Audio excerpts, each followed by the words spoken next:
Okay. We Where's our arrived. infrared thing? Yeah. So infrared thing is built into the camera. Yes. There's a new camera okay. there, Okay. and there is a light source here, but it's built into the camera. Okay, because Let's turn the lights off. Okay, we can't see. that was only this room we had the issue with the sitting there Oh infrared. my God! Look at the box. Okay. So, welcome to your new sleep lab, room 2. So, my name is Helge. I'm a product specialist with Knox Medical. I've been working with Jay on the setup since we started at noon today. So, your new system has been set up here on the nightstand, and so the main component of the Knox device is this unit right here. There's a chance we may actually mount it on the wall, just depending Which would be on better. which has to do with the connectivity to the amplifier on the head box that's on the patient via Bluetooth. So we have everything going straight back to a network closet. So the things that are here, we have this cable connected to this port. We have this cable coming here to the ResMed TX link. Okay. And we have labeled them room 2. And then we also have a camera, and there's a cable that sends that back, but it's all talking back to the computer in the control room, so room number 2.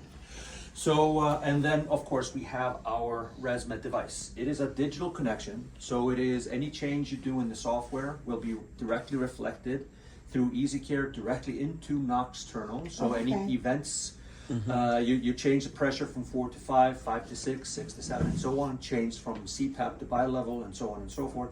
All of that will be digitally reflected in the software. So all you'd have to do is just put a note in that says changing pressure or changing mode. Will we starting this with the TX? Yes. Okay. Yes. So when you do titrations, there'll always be the 2 software, Nocturnal and then EasyCare to control the device. Yes. Okay. That's what the EasyCare is really all there for. Right. That's your intercom. Well, you can talk to the patient. You have a new intercom installed this morning by LaRue or whoever and that's the black box between the 2 monitors in the control room. So you just push the button, speak. Just remember, it's close to the room, and they work really well. So you don't don't speak have too loud. to. Yes, Yeah. you do And not. these patients don't know how to. Because All right. So our TV still works up there. 'Cause- It still works. Okay. Camera is mounted there, Okay. and everything is humming. We've been testing this, and of course now Somnoware is also humming, so it all comes together. Okay. So this will be probably mounted on the wall. This we can just set aside. We can just hide it here under in the cubby, so that there would be nothing on the nightstand other than the CPAP and Awesome. So we don't need those So- extra cables like labeled A, B, and C. No, no. Okay, cool. Awesome. Because that would be an analog connection. We are talking to This everything digital, yeah. through the USB. So if we don't have internet, we can't work. No, you have. That's fine. Yeah, you can work. If we have a storm. Yeah, even if the internet goes down, but if you have a power outage, that's a different story. You tried. but then what will we do with our notes So though? If it's web-based. when you do this on the wall, is it going to be long enough to get Yeah, to the yeah, yeah. patient and the equipment? Yeah, so here's the thing. This will be mounted maybe on the wall like so, something like this, right? The patient is not connected is to not anything. connected to this. Right. It is Oh. fully- Because they're right. It's Oh. totally wireless. Oh. well, So when they got to get up up and use to the a, bathroom it's and wireless stuff. up to a point. Okay. So let me Alright. see the thing. So let me show you what the thing is. So this is the main amplifier and head box. This is the Head box. Head box. Yeah. Right. It's worn by the patient. It's worn over clothing. And you have these alligator clips here to attach this to the patient's So torso. y'all need to tell them what kind of clothes to wear, Okay. please. They will need to wear pajamas or a t-shirt or if somebody comes to you, and of course we get this every They sleep with no they shirts say on? no shirt, no shirt, no. Can we Don't clap hear them on on the their belt? stomach. What you would need to do, no, don't Okay. put this on the belts because we do want this to be anchored. You want to have this, if you can, get a lanyard and attach this to a lanyard. Okay. So that this is anchored. The Yeah, weight, that's a Gotcha. better the weight idea. of this is probably going to pull down on On the belts. Yeah. Okay. Okay. So this is what the everything, all the sensors that you apply to the patient, they are going to be contained in this unit. Whoa. All right. So looking here on the side, the first thing you'll see, of course, is we have these alligator clips, right? So this is attached here. The between those is our microphone. So there's a mic, a hair between the device, and so anything the patient says is going to be recorded.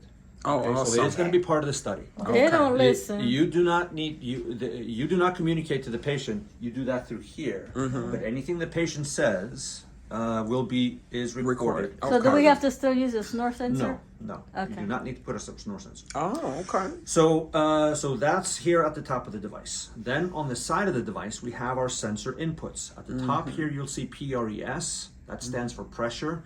That is for our nasal cannula. Okay. So this is our nasal cannula. I'm going to actually sacrifice one for our training here. And so it has this filter tube connector. It can separate, as you can see. So you want to make sure that this is twisted on tight.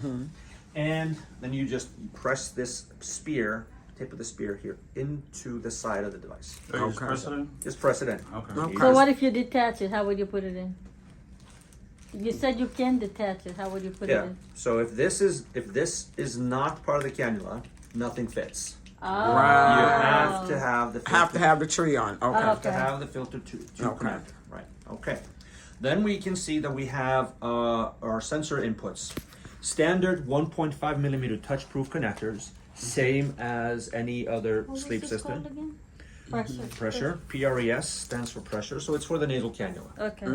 Then we have EMG 1, 2, and F for our submental EMG 1, 2, and F. Okay. Right? We have 2 eyes, obviously 2 frontals, 2 centrals, 2 occipitals, 2 mastoids. So those are the sensor inputs. What I want to point you to is when you look at these sensor inputs, if I cover the inputs for the submental EMG, is you'll see that they are a little bit slanted. Okay. So you have left eye, right eye, and they're a little bit at an angle. You can see how they are together here. These are the frontals, these are the centrals, these are the occipitals, and these are the mastoids. And so just look at this. Just think of this when you're putting the electrodes from C4 into C4, that they are a little bit slanted. And when you look at this, you're going to see why is the odd number on the right side and the even number on the left side. Obviously, that's backwards to our training. Right. It is because the thinking is that you are doing this over the patient's shoulder. Right. Okay. Because it makes sense when you look at it this way, that the even numbers on the right side, the odd numbers on the left side. Okay, so you are, instead of you thinking of this, right, putting everything right in front of the patient, Right. you may be standing more over the patient's shoulder, and then things will line up, making more sense. Okay. So 2 eyes, 2 frontals, 2 centrals, 2 occipitals, 2 mastoids, and then underneath here we have the patient ground electrode. So the place where you place your patient ground, whether it is on the center of the forehead or the CZ or wherever you put your ground Well, electrodes. we use both. In this case, you just need one. Okay. Just one. Okay. We don't have an input for a CZ. It is just the patient ground. So Okay. wherever you place those, is it in the center of the forehead Yes. or the CZ? Yeah. Then this is that input. Then we have 4 general purpose inputs, but the 3 are labeled, and one is just called GP1, general purpose 1. That's where you plug in your thermistor. Okay. Okay. Thermistor is plugged in here, GP1 thermistor. Then you have ECG, LM1, LM2, left leg, right leg. All right. So in the kit, in the kit that we send with you for you, is we have these electrodes, that's empty bags, and we have one gray, one black. All right. Whoops. Sorry. So one gray, one black. And the thinking behind that is, well, they're just to indicate kind of that there is 2 separate wires here. It does not matter which one goes where, but these are our leg leads. Now, a typical leg lead would be something in the 72 to 90 something inches. Because we have big patients. Yeah. So We have- Yeah. this we have is great how, big this is how patients. long they are. So they're just about 5 feet in length. Okay. So the thinking behind that is, of course, because the device is It's hanging, you know, yeah. on the torso, you're just going from the anterior tibialis Gotcha. up to the input here. Okay. None of this. So all this thinking about the lead lengths, it's all designed about. Of course, you have a head box somewhere that you're kind of leading away from the patient to the nightstand. Now it's all contained They're on the gonna patient. roll over on this thing. So they can make use of, when it's a diagnostic study, the patient can make use of the full width of the bed. The only thing that there would be, the shortest thing would be the PAP The tubing, right. Mm-hmm. Okay? But that also means that they can stand up, you don't need to disconnect anything, they can open the door and they can go to the bathroom by themselves. They're gonna be walking out. They're going to be Sleepwalkers. walking out, yes, correct. That's So- scary. So that is something No, to I think think about. I'm gonna have to tell my patients, please, Please call let me know when Call you gotta me go when to. you go. They're not Cause knowing late that at we night go. with no lights on, don't get up and just start walking around up in Listen, here. even when That people might not say go at over night, well. when I hear the door open, I'm like, And I tend to watch scary stuff too. So yeah, that's. These inputs here, they are also bipolar, but they have this keyhole design, right? So this is a keyhole type of connector. It's bipolar, 2 pins, and you connect, and it doesn't Like matter G3. which one goes where. Yeah. And so just so you know, we have the separate colors so that if you put a black wire on the left leg, then it connects into LM1, and if you put a gray wire on the right leg, then that connects into LM2. That's what that is. So they're interchangeable. Does not matter which one goes where. It's just It's just to separate, just right. to separate, so you Yeah. know which one. Now, Okay. for the application here to the, so these are you would use 2 electrodes. These are snap leads. Of course, in your kit we have these blue dot snap leads. If you have 3M, which are I think you have some thousands of those, a snap lead is a snap lead is a snap lead. So, Yeah. Universe. so we have a bolo here at the end of the cable, and so that is if you need to separate, Yeah. you know, then you can slide the bolo further down and keep those together. Well, they're kind of offset so that one is lower, the other one is higher. So if they you don't put pop off. Yeah, That's exactly. a usual thing. So you're just careful with that. Now, so the for an average height individual like myself, I'm just about, I'm going to say 5'11", 6 feet, depending on the shoes. You can apply the electrode here We to can set our the own interior, stuff up. and then down the pant leg, and then back up. And you'll still have enough lead length. For an individual that is closer to 7 feet in height, then you might have to bring the electrode directly up The from pant leg. through the waist. Then you have a choice whether you want to pull it out through the waist and directly into here, or through the collar. Okay. And you can have everything. If they're wearing clothing, if they do wear, you can put all the sensors, of course, inside, and then they just keep them inside the clothing. Okay. The EKG wire is also a bipolar, and but the thinking behind this one, obviously, it's orange, so let us know that it is coming from the heart, right? Right. And that goes into the ECG port We right only need here. 2, right? We only need 2. 2, right? Two, yes. Okay. Oh, And only one's- 2 leads. Okay. One is shorter, one is longer. The thinking behind that is you put one Right on the right clavicle, collarbone, left leg. Mm-hmm. left lower ribs. Yeah. So on the inside of clothing.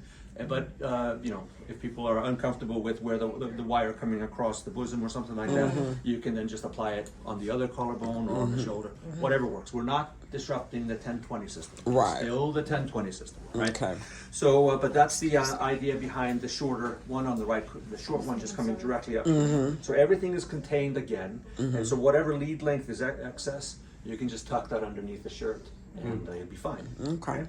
So then we have. Now we can run that under the shirt too, Yes. though, right? Yes. Yeah. Well, you actually will need to. because Right. the wires Yeah. are- Wires are there. I'm putting my Thermistor Okay. is short. also short. Sorry, man. Yeah. Everything. Yeah. Was that the thermistor? This is the thermistor, yep. Okay. And that connects to the general purpose 1 input. So always here at the top, thermistor, EKG, left leg, right So we leg. don't have the thermistors that'll fit into our cannula Nope. for this system? Not for this system, no. Okay. So, There's a way to do it with Well, this I like though. that. I like that. Let me see how wide those is. Cause back in the day, When you used to put them we through, had I yeah, know what you're talking about. yeah, we had them where we Yeah. put the Yeah, you the, would put the- the yeah. prongs through Yeah. the yeah. Yeah. so those types of thermistors, Sleep Sense, SLP, Yeah. they have those, and they're compatible with our system. Okay. Oh, okay. You bought like a ton of the cannulas right here. Yeah. But they are compatible, so if you wanted to go that route, you can have a wire that connects into here, and then the cannula connecting into there. But you said that's only one prong though, right? Like one, It's an oral nasal. no, I meant like the plug part. Yeah, it's just one connector, yes. Oh, okay, it's the same. Yeah, so it's Okay. it's still bipolar, That's so what I it's two meant, pins, yeah, but okay. it's just put into one single connector. So the ones that we have, we could probably use with that, right? Probably, yeah. Okay. If it has this connector. Yeah. All right. Now, the other part of It's a the dumb main question. central figure of the system relate to our abdominal cable, our respiratory inductive bands. So we have this abdominal cable attached to the A1. Okay. The A1. This should always just be attached. There's no reason to disconnect, reconnect, disconnect. First of all, this is a small cable, it can get lost. This is always reusable. And then secondly, by disconnecting, reconnecting, disconnecting, reconnecting, you're putting a lot of strain Aware, on, yeah. on the connector. So for cleaning this, you would just wipe this down, just keep it all together. Okay, so that's my recommendation about this. But the reason why we have this cable is so that we can attach the abdominal respiratory inductive band. And so this, again, attaches here to the patient. Okay. And then we have our, okay, I'm again gonna sacrifice a kit. So these look like they are the larges in. Oh, this is like a Cadwell hookup. Well, this is what. Yeah, we use the what's that? same thing for Cadwell. I got some of those. Yeah. Doesn't matter. I've had a few. I used that a long time ago. Yeah, I still got I some. love Cadwell. Yeah, I used it in New York. same ones. So Yeah. these always come in pairs, and it doesn't matter which one goes where. These are the large, and so they can fit Oh, yeah. a huge Yeah. percentage of the 500 population. plantation. Yeah. So these These guys, snap right out. they snap here on the back of the device, snap, loop around the Oh, patient. nice. Yeah. Oh, easy. I am typically a medium, okay, so this is going to be a little loose on me, right? Oh, okay. So Yeah, what but you we- can adjust those Yes. too, though. Yeah. Exactly. So what you would do is you kind of Pull. pull this away from the teeth, and then you can pull this through, and shorten Yeah. shorten the shorten okay. So the bell's cable. gonna go on last because I'm not giving them a box first. Because I want to figure it out. All right, Yeah, the box is gonna be sitting right on that table. all right. Snap and snap, and you're good to go. And the same principle applies to the abdominal band.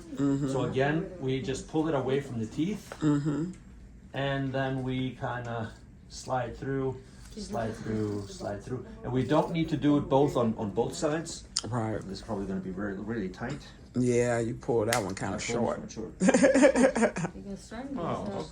okay. And then snap. It's going to be a little bit tight. Now, how good are these belts on twisting? They're fine. Okay. Absolutely fine. So Yeah. that's fine if they go like this. Okay. Yeah. Do Yeah. you still get a signal? Yes, they'll get a Okay, signal. that Yeah, was the problem coils in now. them is really all good. about Yeah. the weave Yeah. here of the copper wire on the inside. Okay. So we are fine with twisting. Okay. Do they get defective quick? Like, They're Do trash. You throw those away. These are single patient use. You use them one oh, time. Single throw it away. patient use. Yeah. oh, Toss this. Yeah, Patient they're to disposable. patient done. Those are the type we used to put with the HSTs at the VA. These types of belts. Yeah.